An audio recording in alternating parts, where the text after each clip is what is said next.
Good morning बच्चों।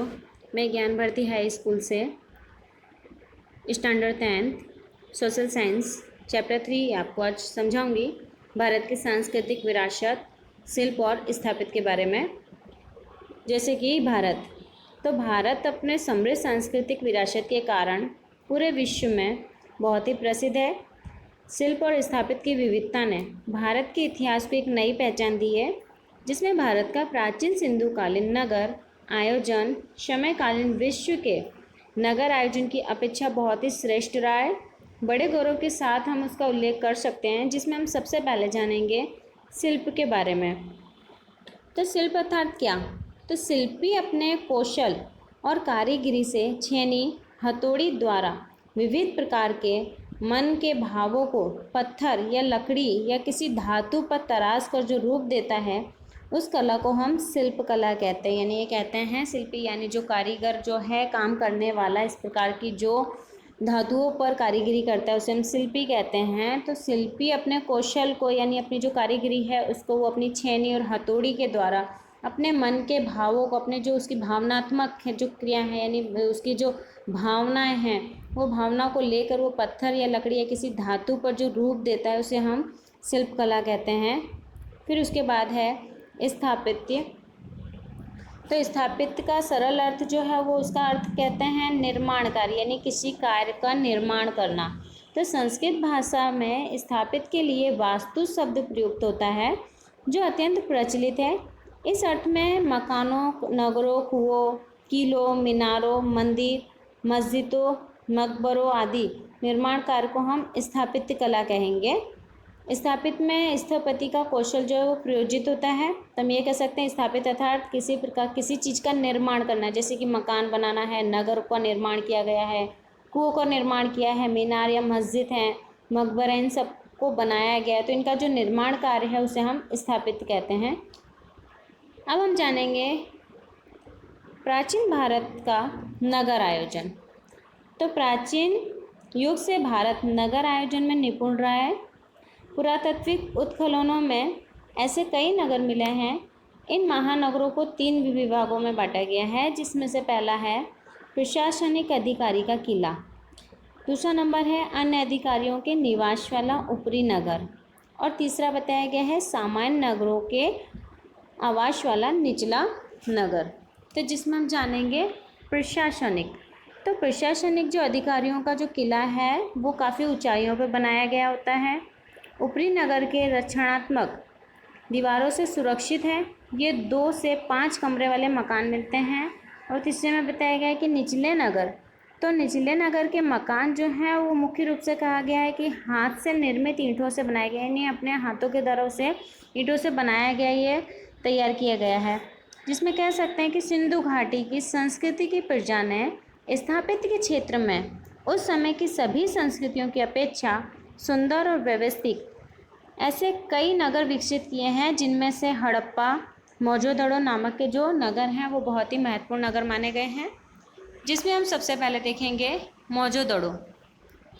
तो मोहनजोदड़ो के बारे में हम जानेंगे। तो ईस्वी सन 1922 में सर जॉन मार्शल और कर्नल मैकेने के मार्गदर्शन से रखालदास बनर्जी और दयाराम साहनी ने सिंह यानी कि पाकिस्तान के जो लारखाला ज़िला है वहाँ पर मोहनजोदड़ो की खुदाई करवाई थी। तो इसमें हम ये कह सकते हैं कि मतलब इनका जो किसके मार्गदर्शन से मोहनजोदड़ो की खुदाई की गई है, तो जॉन मार्शल और कर्नल मैके के मार्गदर्शन से। और इसका मतलब खोज की किसने है, तो हम कह सकते हैं कि रखालदास बनर्जी और दयाराम साहनी, इन लोगों ने पाकिस्तान का जो लारखाना ज़िला है वहाँ पर मोहनजोदड़ो की खुदाई करवाई थी। उस खुदाई के दौरान विशाल नगर के सभ्यता के अवशेष मिले हैं, यानी कह सकते हैं कि उस समय में भी काफ़ी बड़े बड़े नगर थे, ऐसे अवशेष मिले हैं। जिसमें कह सकते हैं कि मोहनजोदड़ो जो है, तो मोहनजोदड़ो का अर्थ होता है मुर्दों का टीला। तो मुर्दों का टीला, ये इसका अर्थ बताया गया है। मोहनजोदड़ो किसके नाम से, तो कह सकते हैं मुर्दों का टीला। तो सबसे पहले इसमें मोहनजोदड़ो में बताया गया था सबसे पहले नगर की रचना। तो उस समय में जब खुदाई की गई तो जो विशाल नगर मिले उस नगर के बारे में हम जानेंगे। तो सबसे पहले हम मोहनजोदड़ो कि उसमें हम नगर रचना के बारे में जानेंगे। तो नगर रचना में बताया गया है कि जो मोहनजोदड़ो नगर आयोजन की दृष्टि से सबसे श्रेष्ठ था। मकानों को बाढ़ और नमी से सुरक्षित रखने के लिए चबूतरे बनाए गए थे। श्रीमंतों के मकान 2 मंजिल या 5 या 7 कमरे वाले थे, जिसमें सामान्य वर्ग के जो लोग हो रहते हैं और सामान्य लोगों के जो मकान है वो 1 या 2 मंजिल जिसमें 3 कमरे होते थे, ऐसे मकान हैं। इसके अलावा समग्र नगर के चारों ओर दीवार की रचना की गई थी, जिसमें मकान का जो मुख्य द्वार है यानी हमारा जो मेन गेट होता है, तो इस प्रकार से मकान का जो मुख्य द्वार है वो राजमार्ग की बजाय गली में खुलते थे। और यहाँ सभी मकान में जो डेहरी है, रसोई घर और स्नान गृह के अवशेष मिले गए हैं। मकानों की व्यवस्था इस प्रकार बताई गई है कि जहाँ पर हवा और प्रकाश के लिए खिड़की दरवाजे की भी अच्छी व्यवस्था की गई है। फिर सेकंड पॉइंट है हमारा रास्ते। तो रास्ते बताए गए हैं कि इस नगर योजना के जो विशिष्ट लक्षण हैं वो यहाँ के रास्ते हैं, जो अधिकांश बताया गया है 9.75 मीटर चौड़े रास्ते बताए गए हैं। यहाँ के जो छोटे बड़े रास्ते हैं वो सभी एक दूसरे से समकोण पर मिलते थे, एक साथ कई वाहन यहाँ से आ जा सकें, इतने चौड़े यहाँ के रास्ते बताए गए हैं। इसके अलावा बताया गया है कि रास्ते के जो किनारे पर रात्रि प्रकाश के लिए खंभे का भी अनुमान लगाया जा सकता है, जैसे कि रास्ते पर जो लाइट लगी होती हैं इस प्रकार की लाइट लगी हुई हैं, ऐसा अनुमान लगाया हुआ है। इसके अलावा बताया गया है कि यहाँ के जो रास्ते हैं वो एकदम सीधे और चौड़े बताए गए हैं, जो मार्ग के बीच में कहीं पर भी उसमें मोड़ नहीं आया, यानी टर्न जो होता है वो टर्न कहीं पर भी नहीं लगा है, सीधा रास्ता बताया गया है। और यहाँ की ये विशेषता मानी जाती है कि जो 2 मुख्य राजमार्ग थे, एक मार्ग उत्तर से दक्षिण और दूसरा पूर्व से पश्चिम की तरफ जाता है, वो दोनों मार्ग मध्य के समकोण में बनते हैं। तीसरा पॉइंट है हमारा गटर आयोजन। तो गटर आयोजन के बारे में बताया गया है कि इस नगर योजना की जो विशिष्टता गटर में बताई गई है, तो यहाँ का जो समकालीन सभ्यता में भूमध्य भाग के क्रीट द्वीप में अतिरिक्त कहीं भी देखने को नहीं मिलता है। नगर में से गंदे पानी का निकास यानी गंदे पानी को बाहर निकालने की व्यवस्था की हो, इस प्रकार से वहाँ गटर बनाई गई थी। प्रत्येक मकान में एक कुआं होता था। ऐसी सुव्यवस्थित गटर योजना से लगता है कि उस समय की जो नगर पालिका है, उस समय की जो नगर पालिका जैसी कोई भी कार्यक्षम व्यवस्था होगी। अतः हम कह सकते हैं कि स्वच्छता तथा स्वास्थ्य के विषय में उस समय में भी लोगों की काफ़ी ऊंची सोच रखने वाले लोग वहाँ रहते थे। फिर अगला पॉइंट है हमारा सार्वजनिक स्नानघर। तो सार्वजनिक स्नानघर का अर्थ है कि मतलब जहाँ पर स्नानघर यानी कि नहाने धोने की व्यवस्था अच्छी हो, और सार्वजनिक यानी कि कह सकते हैं जैसे यात्रा वगैरह धार्मिक प्रसंगों में जो लोग जाते हैं उन लोगों के लिए ये व्यवस्था की जाती है, इसलिए हम उसे सार्वजनिक कहेंगे, जिसे हर कोई इस्तेमाल कर सकता है। तो मोहनजोदड़ो के एक विशाल स्नानगृह यहाँ पे मिला है, जिसमें स्नान कुंड में स्वच्छ पानी अंदर से भरने के लिए और गंदा पानी बाहर निकालने के लिए ऐसी व्यवस्था की गई है, जहाँ पर गर्म पानी की भी व्यवस्था रही है और नहाकर वस्त्र बदलने के लिए यहाँ पे कमरे भी मिले हैं। ऐसा लगता है कि उस समय में जो धार्मिक प्रसंगों पर लोग यहाँ पर स्नानघर के लिए इसका उपयोग करते होंगे।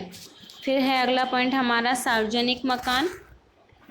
तो मोहनजोदड़ो के सार्वजनिक उपयोग के 2 मकान मिले हैं, जहाँ पर बताया गया है कि यहाँ इनका उपयोग सभा कक्ष, मनोरंजन कक्ष और सभागार या राज्य के जो कठोर रूप के लिए होता है।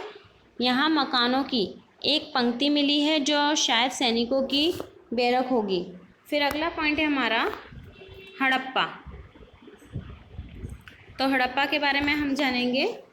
तो सर जॉन मार्शल और कर्नल मैके के नेतृत्व से सन 1921 में दयाराम साहनी ने पंजाब के मोंटेगोमरू जिले में स्थित हड़प्पा के पास से भारतीय सभ्यता के अति प्राचीन अवशेषों की खोज की है, जो हिमालय में रोपर, उत्तर प्रदेश के मैथर जिले में आलमगिरीपुर, राजस्थान में कालीबंगन, गुजरात में धोलका तहसील में लोथल, कच्छ में देशलपुर, शिकारपुर, धोलावीरा और सौराष्ट्र के लीमड़ी के पास रंगपुर, गोंडल के पास श्रीनाथ रोजड़ी जिसे कहेंगे, मोरबी के पास कुंताशी और सोमनाथ आदि स्थलों से सिंधु घाटी की सभ्यता के हमें अवशेष मिले हैं, जिनका इन सब में हड़प्पा में यहाँ पर व्याख्यान किया गया है। सप्त सिंधु नदी का प्रदेश अपने देश की संस्कृति का प्रदेश माना जाता है। इस प्रदेश में जो संस्कृति विकसित हुई थी उसे सिंधु घाटी की संस्कृति कहते हैं। तो ये कह सकते हैं सिंधु घाटी की संस्कृति, अर्थात तो सप्त सिंधु नदियों का प्रदेश, जहाँ हमारे देश की संस्कृति प्रदेश है और इस प्रदेश में जो संस्कृति विकसित हुई है इसलिए उसे सिंधु घाटी की संस्कृति कहते हैं। इस जगह से पाषाण और तांबे के औजार मिले हैं।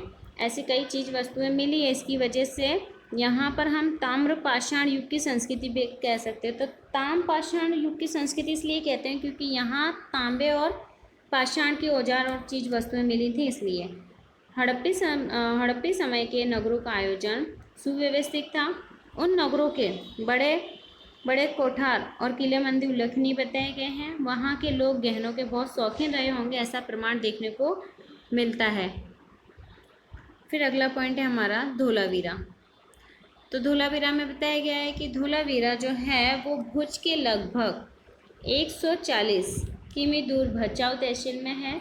बड़े रण के खदीप द्वीप के धोलावीरा गांव से 2 किमी दूर हड़प्पा का समकालीन विशाल व्यवस्थित प्राचीन नगर मिला है। गुजरात राज्य पुरातत्व विभाग ने भी इस टीले का सर्वेक्षण किया गया है। इसके अलावा बताया गया है आर्कियोलॉजिकल सर्वे ऑफ इंडिया कि यहाँ पे संशोधन किया गया है, जिसमें सन 1990 में रविंद्र सिंह बिष्ट ने के मार्गदर्शन से यहाँ पर उत्खनन किया गया, यानी यहाँ की खुदाई की गई, जिसमें धोलावीरा के किले, महल, नगर की मुख्य दीवारें जिस पर सफ़ेद रंग की पुताई की गई है उसके अवशेष यहाँ देखने को मिले हैं। इसके अलावा बताया गया है कि नगर की किलेबंदी की मजबूत सुरक्षा की व्यवस्था है। यहाँ की जो दीवारें हैं वो दीवारें बहुत ही मोटी बताई गई हैं जो पत्थर और ईंटों से बनी हुई हैं। यहाँ पीने का पानी छनकर शुद्ध रूप में पानी जो है वो छनकर शुद्ध रूप में मिले, ऐसी व्यवस्था भी यहाँ की गई है। जिस तरह की यहाँ व्यवस्था है, ऐसा कहा जा सकता है कि अभी आज के आधुनिक युग में भी हम नहीं कर सकते हैं। इस प्रकार की व्यवस्था यहाँ धोलावीरा में बताई गई है। जो पानी के शुद्धिकरण की उनकी व्यवस्था बहुत ही अद्भुत व्यवस्था बताई गई है। फिर अगला पॉइंट है हमारा लोथल।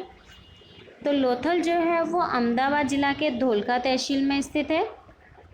लोथल धोलका तहसील के भोगावो और साबरमती नदी के बीच के प्रदेश में स्थित बताया गया है, जो खंबात की खाड़ी से 18 किमी दूर है। वहाँ से मानव बस्ती के 3 स्तर मिलते हैं, जिसमें नगर के पूर्वी किनारे निचले भाग में ज्वार के समय जहाज को लंगर डालने के लिए एक बड़ा बंदरगाह बनाया गया है। इस बंदरगाह को मतलब हम डॉकयार्ड कहेंगे।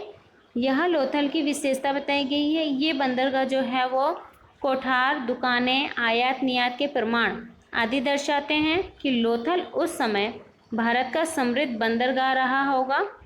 यह बात गुजरात को एक गौरव कराने वाली मानी जाती है, जहां लोथल गुजरात को ही नहीं बल्कि भारत के इतिहास का एक गौरव प्रदान करता है, जिसमें हम ये कह सकते हैं कि लोथल का जो ये बंदरगाह है वो भारत का एक समृद्ध बंदरगाह माना गया, इसलिए इसे सबसे ज़्यादा प्रसिद्ध बताया गया। इसकी वजह से ये कहा गया है कि गुजरात के अलावा ये पूरे भारत के इतिहास का एक गौरव प्रदान करता है। फिर है हमारा अगला पॉइंट मौर्यकालीन कला। तो मौर्यकालीन कला में हम जानेंगे स्फूत। तो स्फूत का अर्थ क्या होता है? तो भगवान बुद्ध के देहावशेषों में से एक पात्र में रखकर उसके ऊपर अर्धगोलाकार टीले जैसी रचना की जाती है, उसे स्फूत कहते हैं। अर्थात ये कैसे कहते हैं कि भगवान बुद्ध के देहावशेष यानी कि उनके शरीर का कोई भी एक पात्र जो है उस पर रख के उसे अर्धगोलाकार टीले से बनाया जाता है, उसे हम स्फूत कहते हैं। जिसमें अशोक के समय में 5 स्फूत बताए गए हैं। तो अशोक के समय में 5 स्फूत बताए हैं, जिसमें पहला सांची का स्फूत, सारनाथ का स्फूत, बेरत का स्फूत, फिर नंदरलंड का स्फूत, फिर गुजरात के देव की मौरी का स्फूत। इसके उपरांत चैत्य विहार और मठ बनाए गए हैं। साम्राज्य अशोक का मुख्य जो है वो उस समय में कहा गया है कि सम्राट अशोक के समय में बौद्ध धर्म की शान, शौकत और शिल्प स्थापित का युग माना गया है, जिसमें हम देखेंगे कि सांची का स्फूत जो बताया गया है, तो सांची का स्फूत अर्थात मौर्य युग के निर्मित सांची का स्फूत ये मध्य प्रदेश में है। सांची का असली स्तूप जो है वो ईंटों से बना हुआ है। यहाँ का वर्तमान स्तूप के आधे कद का वो बताया गया है। यहाँ बौद्ध स्तूप स्थापित कला का एक अमूल्य उदाहरण दिया गया है। अब अगला पॉइंट है हमारा स्तंभ लेख। तो स्तंभ लेख अर्थात सम्राट अशोक के स्तंभ लेख शिल्प कला के उत्तम नमूने हैं। तो स्तंभ मतलब आप जानते ही हो कि जैसे कि जो पिलर वगैरह या दीवारें खड़ी होती हैं उसे हम स्तंभ कहेंगे। उसके ऊपर जो लेख लिखे होते हैं अक्षर से, उसलिए हम उसे स्तंभ लेख कहेंगे। ये स्तंभ लेख एक ही पत्थर को तराश कर बनाए जाते हैं, फिर उन्हें घिस घिस कर चमकीला बनाया जाता है।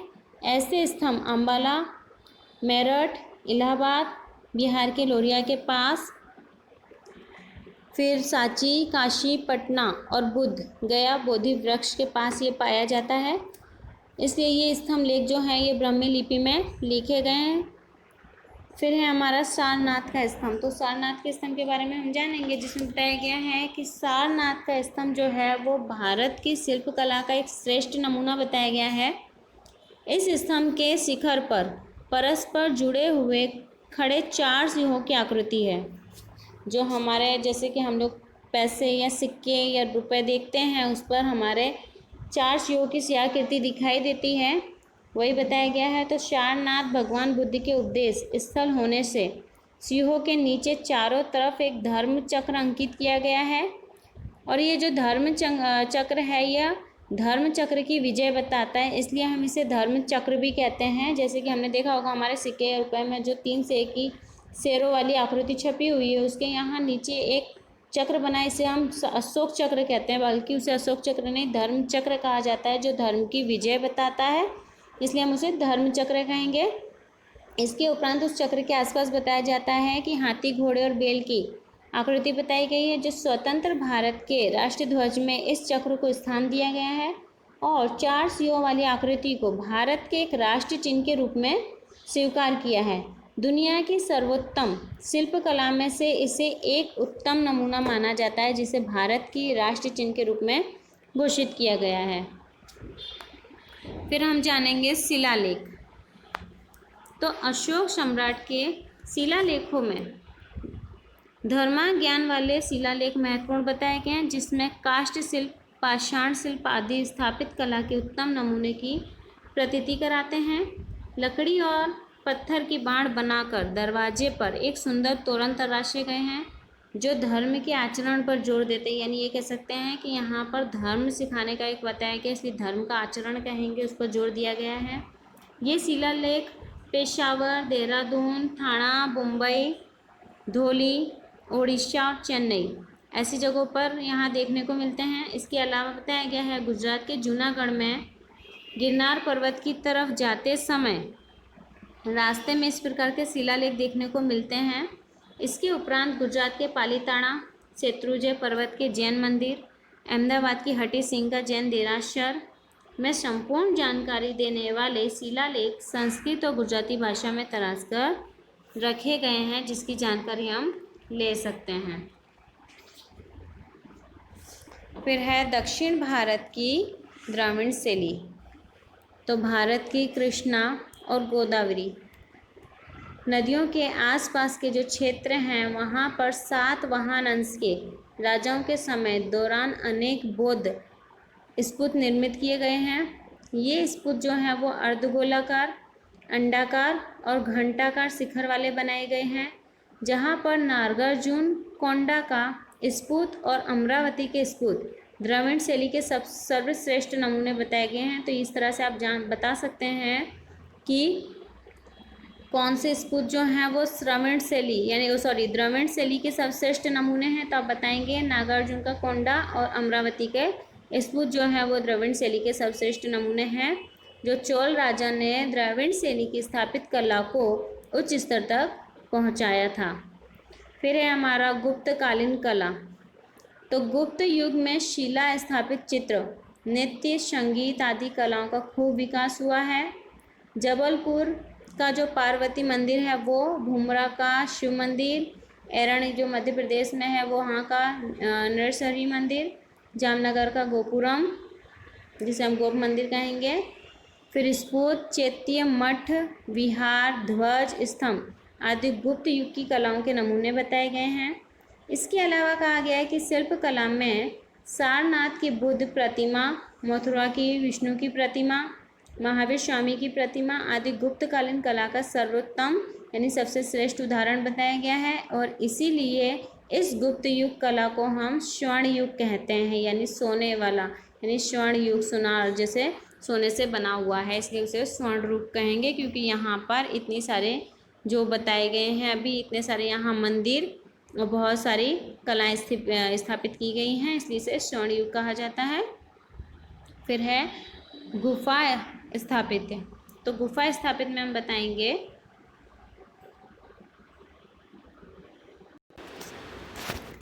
तो गुफाओं में हम जानेंगे भारतवर्ष में गुफा स्थापित मनुष्यकृत एक सुंदर धाम माने जाते थे, जहां औरंगाबाद में स्थित अजंता एलोरा की गुफा, मुंबई में एलिफेंटा की गुफा, ओडिशा में भुवनेश्वर के पश्चिम उदयगिरी और खंडगिरी नीलगिरी की गुफाएं, मध्य प्रदेश की बाघ की गुफाएं गुप्तकालीन स्थापित की ये प्रसिद्ध उदाहरण बताए गए हैं, जहां पर ये मुख्य गुफाएं बताई गई हैं। इसके अलावा गुजरात में खंबालीड़ा, जहां गोंडल कहेंगे, तो गुजरात में गोंडल, ढाक में ढाक, फिर जूनागढ़ की 3 गुफाएं का समूह बताया गया है, जहां तलाजा और शाणा आदि स्थापित मतलब स्थलों के गुफाएं हैं।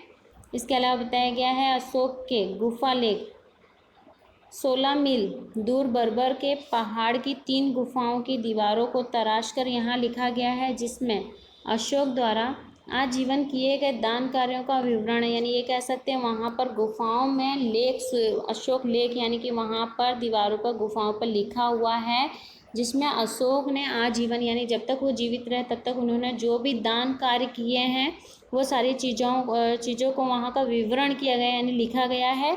आसाम की दार्जिलिंग की गुफा, बिहार की सुदामा और सीता की गुफा आदि प्रसिद्ध वहाँ पर गुफाएं हैं, जहाँ पर इन सब गुफाओं के अंदर इन लोगों का विवरण किया गया है, इनके बारे में बताया गया है।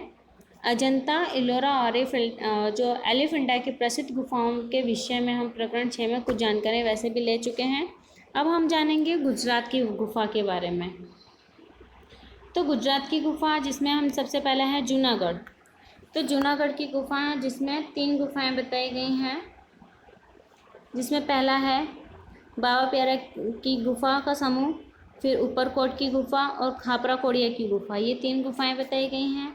जिसमें बाबा प्यारा की जो गुफा है वो बताई गई है कि ये मठ के निकट है और इसमें मतलब इसमें जो कहा गया है कि ये जो गुफाएं हैं वो गुफा 3 पंक्तियों और परस्पर समकोण से बनाई गई हैं, जिसमें पहली जो पंक्ति है वहाँ पे 4, दूसरी पंक्ति में 7 और तीसरी पंक्ति में 5 गुफाएं मिलकर इस प्रकार बाबा प्यारा की जो गुफा है उसमें 16 गुफाएं बताई गई हैं। फिर ऊपरकोट की जो गुफा है वो बताई गई कि ये गुफा जो है वो 2 मंजिल की है और नीचे ऊपर जाने के लिए इन गुफाओं में सीढ़ियाँ लगाई गई हैं। फिर तीसरा जो खापरा कोड़िया की गुफा बताई गई है वहाँ पे बताया गया है कि यहाँ प्राप्त अवशेषों के आधार पर कह सकते हैं कि ये गुफा जो है वो कई मंजिल वाली होगी और गुफाओं को बहुत नुकसान हुआ है। इसमें 20 स्तंभ हैं। इस गुफा का जो निर्माण कार्य है वो ईस्वी सन 3री सदी में हुआ है, ऐसा अनुमान लगाया जाता है। फिर सेकंड पॉइंट है हमारा खंबालीला गुफा। तो खंबालीला गुफा यानी राजकोट से 70 किमी दूर गोंडल के निकट खंबालीला की ये गुफाएं हैं जो ईस्वी सन 1959 में मिली थी। उनमें 3 गुफाओं का उल्लेख किया गया है, जिसमें बीच की जो गुफा है वो उसमें स्फूत युग यानी चैत्य ग्रह प्रवेश मार्ग के दोनों तरफ वृक्ष के सहारे खड़ी बोधिस्त्व और कुछ उपासकों की बड़ी कृतियाँ और आकृतियाँ 2री-3री सदी की बताई गई हैं। फिर है तलाजा गुफा। तो तलाजा गुफा बताया गया है कि यह तालध्वजगिरी तीर्थधाम के रूप में प्रसिद्ध है, जो पत्थरों को तराश के 30 गुफाओं की इसमें रचना की गई है। फिर है शाड़ा गुफा। शाड़ा गुफा के बारे में बताया गया कि ये जो गुफा है ये गिर सोमनाथ जिले के ऊना तहसील में वाक्य गांव के निकट रुपेण नदी के किनारे के पहाड़ों पर ये गुफाएं स्थित हैं। फिर है ढाक गुफा। तो ढाक गुफा यानी राजकोट जिले में उपलेटा तहसील के ढाक गांव में ढंगगिरी में आया हुआ है, इसलिए इसे हम ढाक गुफा कहते हैं। फिर है झिझुरी झर। तो झिंझुरीझर जो है वो ढाक के पश्चिम लगभग यानी कि 7 किमी दूर सिरसा के पास झिंझुरीझर की जो घाटी है वहाँ पर कुछ बौद्ध गुफाएं हैं, जिसकी वजह से हम इसे झिंझुरीगढ़ की घाटी वो गुफाएं कहते हैं, जो कहा जा सकता है कि ये ईस्वी सन पहली या दूसरी सदी में ये गुफाएं बनाई गई हैं, ऐसा माना जाता है। फिर है कच्छ की खापरा कोड़िया गुफा। ये जो गुफाएं हैं ये कुल 2 गुफाएं बताई गई हैं, जो ईस्वी सन 1967 में गुफाओं की खोज का मतलब केका शास्त्री ने इस गुफा की शुरुआत की, ऐसा माना गया है। फिर है कड़िया पहाड़ गुफा। तो कड़िया पहाड़ गुफा जो है वो भरूच ज़िले के झगड़िया तहसील में कड़िया पहाड़ की 3 गुफाएं हैं। ये बौद्ध धर्म की प्राचीन स्थापित कला की उत्तम उदाहरण मानी जाती है। यहाँ गुफा स्थापित जो है वो सर्वोत्तम माना गया है। एक पत्थर में से तराश कर बनाया गया 11 फुट का ऊंचा यहाँ पर सिंह स्तंभ बताया गया है, इसलिए इसे सभी गुफाओं में सर्वोत्तम गुफा माना गया है। अब हम जानेंगे रथ मंदिर के बारे में। तो दक्षिण भारत में एक पत्थर या किसी चट्टान में से जो नक्काशी करके निर्मित जग विख्यात रथ मंदिर जो पल्लव युग की एक श्रेष्ठ पहचान बताई गई है, और ये पहचान कांची के कैलाशनाथन का मंदिर कला स्थापित का एक श्रेष्ठ उदाहरण बताया गया है। इसके उपरांत यहाँ बताया गया है कि महाबलीपुरम का मंडप और महाबलीपुरम के रथ मंदिर यहाँ के विश्व विख्यात बताए गए हैं, जिसमें प्रत्येक रथ मंदिर एक ही चट्टान काटकर बनाया गया है और इन रथों के नाम भी दिए गए हैं। ये जो मंदिर है, इस मंदिर का जो आकार वो रथ आकार में बनाया जाता है, इसलिए इसे रथ मंदिर कहते हैं, जिनके नाम पांडव के नाम पर से रखे गए हैं। जिसमें सबसे बड़ा जो मंदिर है उस मंदिर को धर्मराज या अर्थात पांडव के जो सबसे बड़े भाई थे युधिष्ठिर, वो धर्म को ज़्यादा मानते थे, इसलिए इसने धर्मराज कहा जाता था, तो उनके नाम से बड़ा मंदिर का नाम दिया गया धर्मराज, और छोटा जो मंदिर है उस रथ मंदिर को द्रौपदी का नाम दिया गया है। अब हम जानेंगे मंदिर स्थापित के बारे में। तो मंदिर स्थापित में ऊंची पीठिका यानी कि आसन पर सीढ़ी वाले शिखर बद्ध मंदिर देखने को मिलते हैं, जिसमें से कुछ जो है वो गर्भगृह के आसपास प्रदक्षिणा पथ भी रखा गया है। यहाँ बताया गया है कि जो श्रेष्ठ मंदिरों में जबलपुर का जो घुमरा का शिव मंदिर है वो, और दक्षिण भारत के बीजापुर का लार खान का मंदिर, इसके अलावा नालंदा का भगवान बुद्ध की जो ताम्र मूर्ति है वो, और मथुरा के जैन मंदिर की प्रतिमा यहाँ पर एक क्षेत्र में अद्वितीय बताई गई है। चोल वंश की जो राजधानी है वो तंजावुर बताई गई है, जहाँ कहा गया है कि यहाँ के जो बृहदेश्वर का जो मंदिर है वो चोल वंश के राजराज प्रथम ने बनवाया था, और यह जो मंदिर है वो लगभग 200 फुट ऊंचा मंदिर बताया गया है, जो भारत का एक बेजोड़ मंदिर के नाम से जाना जाता है। जिसमें हम अगला पॉइंट हमारा जानेंगे गोपुरम। तो गोपुरम अर्थात क्या? तो गोपुरम का मतलब होता है मंदिर का प्रवेश द्वार, जो मुख्य द्वार होता है ना वो। तो दक्षिण भारत के पांड्य शासकों ने मंदिर निर्माण की जो गति दी है, उन्होंने मंदिर के बाहर खड़ी दीवार और ऊंचे सुंदर सुशोभित दरवाजों की रचना की है, जिसे हम गोपुरम कहेंगे। तो मंदिर के जो मुख्य प्रवेश द्वार हैं यानी जो दरवाजे हैं उसे हम गोपुरम कहते हैं, और ये गोपुरम जो है वो मंदिर के बदले गोपुरम की जो सुंदरता है उस सुंदरता की वजह से इन मंदिरों की महिमा बहुत ज़्यादा बढ़ गई है। ओडिशा के कोणार्क का सूर्य मंदिर जो है वो भी एक मंदिर जो है वो रथ मंदिर के रूप में ही बताया गया है, जिसमें तंजावुर में बृहदेश्वर मंदिर की 13 मंजिल का गोपुरम बताया गया है। इसकी वजह से ये जो मंदिर की महिमा बहुत ज़्यादा सुंदर और बहुत महिमा बढ़ी हुई बताई गई है, क्योंकि इसका जो मंदिर का मुख्य द्वार है जिसे हम गोपुरम कहेंगे वो 13 मंजिल का बना गया है। इस समय की धातु और पत्थर की मूर्तियों की एक खास विशेषता थी। नटराज की जो कांस्य प्रतिमा है वो तत्कालीन मूर्ति कला का एक उत्तम उदाहरण दिया गया है, जहाँ पे बताया गया है कि मदुरई में भारत का भव्य मीनाक्षी मंदिर वह बहुत ही बड़ी जगह पर फैला हुआ मंदिर बताया गया है, जहाँ मंदिर के मुख्य 4 गोपुरम बताए गए, अर्थात मंदिर के जो मुख्य द्वार होता है ऐसे मुख्य 4 द्वार बताए गए हैं। प्रवेश द्वार जो है वो चारों तरफ है, यानी 4 मुख्य गोपुरम कह सकते हैं उसे। स्थापित की दृष्टि से विशिष्टता वाले श्रेष्ठ मंदिर में खजुराहो, मधुर युग में बुंदेलखंड के चंदेल, राजपूतों की राजधानी थी, जहाँ चंदेल राजाओं ने खजुराहो के सुंदर मंदिरों का निर्माण कराया था।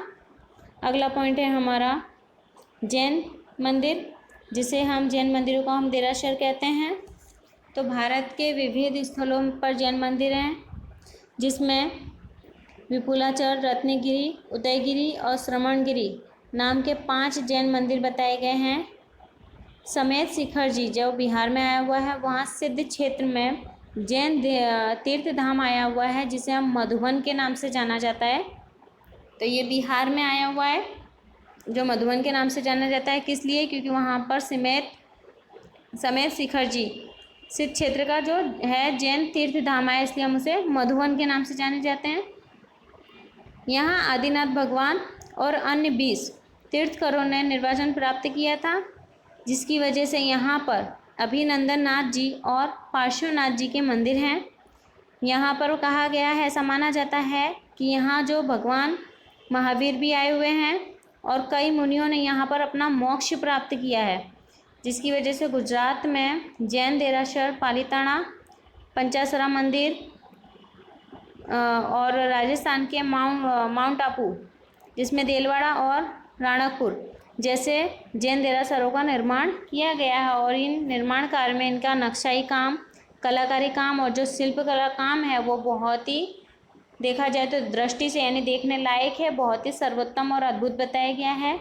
विशेष करके आबू, तो आबू का जो देलवाड़ा मंदिर है उसे गुजरात के मंत्री विमल शाह और वस्तुपाल ने बनवाया था, जो अपनी बेजोड़ कारीगरी, संगमरमर के बारीक और मनोहर शिल्पकला के लिए भारत में ही नहीं बल्कि पूरे विश्व में प्रसिद्ध बताए गए हैं। अगला हम जानेंगे मोढेरा का सूर्य मंदिर, जो काफ़ी प्रसिद्ध बताया गया है। तो गुजरात का जो मोढेरा मंदिर है वो महसाणा में स्थित सूर्य मंदिर है, जिसमें ईस्वी सन 1026 में सोलंकी युग के राजा भीमदेव प्रथम ने शासनकाल में ये मंदिर को बनवाया था। इस मंदिर के पूर्व दिशा में स्थित एक प्रवेश द्वार है, इस तरह इसे मनाया गया है। और यहाँ पर बताया गया है कि इस जो मंदिर की मुख्य विशेषता है वो ये बताई गई है कि सूर्य की जो प्रथम किरण है, उस किरण मंदिर के एकदम अंदर, जो गर्भ में एकदम अंदर सूर्य की प्रतिमा है, उस प्रतिमा के मुकुट के मध्य में एक लगी मणि है, उस मणि पर वो प्रकाश पड़ता है सूर्य का, जिससे पूरा मंदिर जगमगा उठता है और समग्र वातावरण में एक दिव्यता की अनुभूति होती है। इसलिए इस मंदिर को सबसे ज़्यादा प्रसिद्ध माना गया, यानी उसकी यहाँ पे विशेषता बताई गई है कि सूर्य मंदिर की जो प्रथम किरण है, वो किरण मंदिर के उस गर्भ में सूर्य मंदिर की एक प्रतिमा के मुकुट पे एक मणि है, उस मणि पर वो प्रकाश फैलता है, उस प्रकाश की वजह से पूरा मंदिर जगमगा उठता है। आज भी मंदिर में अंकित सूर्य की 12 विविध प्रकार की मूर्तियों को देखा जा सकता है। इस मंदिर का नक्शाई काम ईरानी शैली में हुआ था और मंदिर के बाहर जो है वो जल कुंड के चारों तरफ छोटे छोटे 108 जितने मंदिर और भी बताए गए हैं। अब हम जानेंगे मध्यकालीन स्थापत्य। तो मध्यकालीन स्थापत्य में सबसे पहले हम जानेंगे मध्य युग के बारे में। तो मध्य युग, जिसमें ज़्यादातर काम कुतुबुद्दीन ऐबक ने करवाया हुआ है, जैसे कि मस्जिद, मीनार, शाही महल, पुल, तालाब, धर्मशालाएं स्थापित देखने के लिए मिलते हैं, जहां कुतुबुद्दीन ऐबक ने दिल्ली में कुतुब मीनार और कुव्वत उल इस्लाम नामक मस्जिद बनवाई है। इसके अलावा बनवाई गई दूसरी मस्जिद है 2.5 दिन का झोपड़ा, अजमेर में जो है वो 2.5 दिन का झोपड़ा बहुत ही प्रसिद्ध बताया गया है। फिर है बंगाल, तो बंगाल में पंडुआ नामक स्थल पर अदीना मस्जिद, जलाउद्दीन मोहम्मद शाह का मकबरा और तांतीपाड़ा का मस्जिद का निर्माण किया गया है। फिर जौनपुर, तो जौनपुर में तुर्की सुल्तानों ने अटाना मस्जिद बनवाई, जिसके गुंबद के आसपास कलात्मक जाली है और उसकी दीवारों पर छत पर कमल सहित विविध भारतीय आकृतियों का निर्माण किया गया है। इसके अलावा है मालवा, तो मालवा जो है वो सुल्तानों द्वारा सुरक्षित मांडू की इमारतों की एक विशिष्ट शैली है। वहाँ कई मकबरों ने निर्माण हुए हैं और यहाँ पर इन इमारतों में प्रभावशाली जो है वो गुंबद और झरोखे बहुत ही नक्शादारी बताए गए हैं। होशंगाबाद का जो संपूर्ण मकबरा है वो पूरा संगमरमर से सुशोभित बताया गया है। फिर अन्य प्रांत बताए गए हैं जिसमें कश्मीर, बहमनी सुल्तानों ने बीडर, गुलबर्गा की एक इस प्रकार कई इमारत और महमूद गावा का मत्सरा, बीजापुर का गोल बुलंद, विजयनगर साम्राज्य की स्थापित कला में हम्पी और विट्ठलदास स्वामी और हजारा राम मंदिर, गोपुरम तथा कलात्मक नक्शा का युद्ध भी स्तंभ बताए गए हैं। तो इस प्रकार से ये हमारा मध्यकाल का स्थापित्य है। अब हम जानेंगे गुजरात की स्थापत्य कला।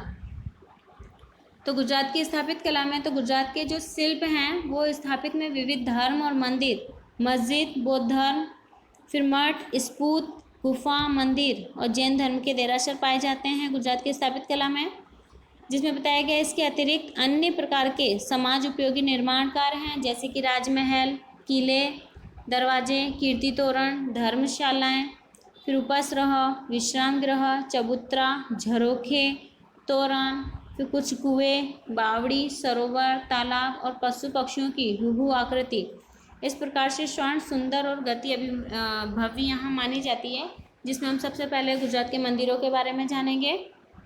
तो मंदिरों में बताया जा रहा है कि गुजरात के जो धार्मिक क्षेत्र में विविध धर्म की मंदिरों की रचना की गई है, जैसे कि भद्रकाली मंदिर, फिर गीता मंदिर, वेद मंदिर, जगन्नाथ मंदिर, रणछोड़दास जी का मंदिर, सूर्य मंदिर, हाटकेश्वर मंदिर, अंबाजी मंदिर और श्यामला जी मंदिर। इसके अलावा सोमनाथ मंदिर, जगत मंदिर जो द्वारका में है, फिर बहुचरा का मंदिर और काली माता का मंदिर जो पावागढ़, इसके अलावा स्वामी नारायण मंदिर, फिर ब्रह्मा जी मंदिर जो खेड़ ब्रह्मा में आया हुआ है, खोड़ियाल माता जी का मंदिर जो भावनगर में प्रसिद्ध है, आशापुरा का मठ जो कच्छ में प्रसिद्ध है। तो इस प्रकार के आदि मंदिरों का समावेश हमारे गुजरात की स्थापत्य यानी गुजरात के मंदिरों में किया जाता है। इसके अलावा गुजरात के अंदर हम जानेंगे, अभी मंदिर देखा, अब उसके अलावा है मस्जिद। तो मस्जिद में बताया गया है कि अहमदाबाद में 3 दरवाजे के पास जामा मस्जिद है। इस मस्जिद को सुल्तान अहमद शाह प्रथम ने बनवाया था सन 1424 में। इसमें जो है वो 260 स्तंभ और 15 गुलंबों की रचना की गई है। बारीक नक्शा वाली सीधी सेट की जाली जो लाल दरवाजे पे आई हुई है। फिर मस्जिद, सरकेस का रोज़ा, झूलता मीनार जो अहमदाबाद में है, रानी सिप्री की मस्जिद जिसे हम मस्जिद नगीना के नाम से जाना जाता है। इस प्रकार जामी मस्जिद चंपानेर गुजरात के बड़े शहरों में की मस्जिदों में से है। फिर हम जानेंगे जैन धर्म के बारे में। तो जैन देरासर, जिसे हम जैन धर्म के जो मंदिर होते हैं उसे देरासर कहते हैं। तो इसमें बताया गया है हटी सिंह का जैन देरासर, फिर कुम्हारिया जी, शंखस्वेर, सिद्धगिरी, शत्रुंजयगिरी, पालीताना आदि शिल्प स्थापित और नक्काशी की दृष्टि से प्रसन्नी बताए गए हैं। फिर है गुजरात की बावड़ी।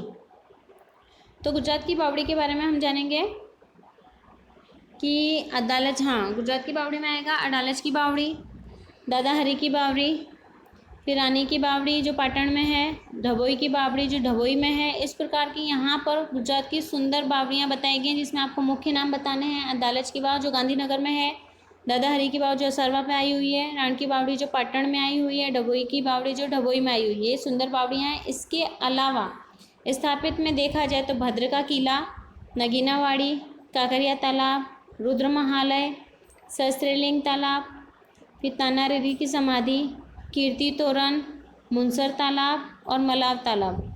इस प्रकार के यहाँ पर स्थापित कला के उत्तम उदाहरण दिए गए हैं जो गुजरात की गरिमा को एक वृद्ध कराते हैं और आज गुजरात के विश्व में मानचित्र में शिल्प स्थापित कला, कारीगरी और नक्काशी क्षेत्र में तेजस्वी नक्षत्र की तरह प्रकाशित हो उठा है। तो इस प्रकार से ये हमारा चैप्टर कंप्लीट होता है। अब यहाँ जो ये क्वेश्चन दिए गए हैं ये आपके चैप्टर से संबंधित क्वेश्चन दिए गए हैं, जिसके सभी आंसर आपको इस अंदर बुक में मिल जाएंगे। तो ये आपको क्वेश्चन आंसर अपनी नोटबुक में हल करने हैं।